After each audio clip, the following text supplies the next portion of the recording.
आप लोग महाराष्ट्र से अलग अलग डिस्ट्रिक्ट से अलग अलग शहरों से यहाँ पर आए, मैं आपका इस्तेमाल करता हूँ, आपका शुक्रिया अदा करता हूँ। तो आप लोग जो मेहनत से यहाँ तक पहुँचे हैं तो कुरान का मकसद भी आपके सामने आना जरूरी है। भूखे वाली मैं 35 कारपोरेटर भी यहाँ पर मौजूद है जो कि आप लोगों के सामने उनका इस्तेमाल हुआ। मैं आप लोगों से अपील करता हूँ कि आप लोग जहाँ जगह मिले आप लोग बैठ जाए।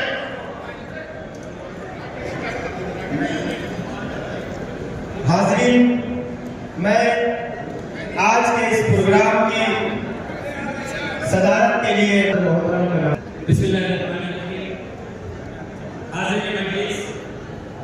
दूर और नजदीक से Indian secular largest assembly of Maharashtra Islam party के इस रियासती कन्वेंशन में तशरीफ लाए तमाम लोगों का इस्तकबाल है। आज की इस रियासती कन्वेंशन के सदारत के लिए मैं हमारे कौमी सदर एजाज अहमद साहब से गुजारिश करता हूँ कि एजाज अहमद साहब तारीख सदारत पेश करें। अस्सलाम वालेकुम। अभी इस बामकसद तकरीब के लिए हाफिज अली नवीद खदीजा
alhamdulillah.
खाने के लिए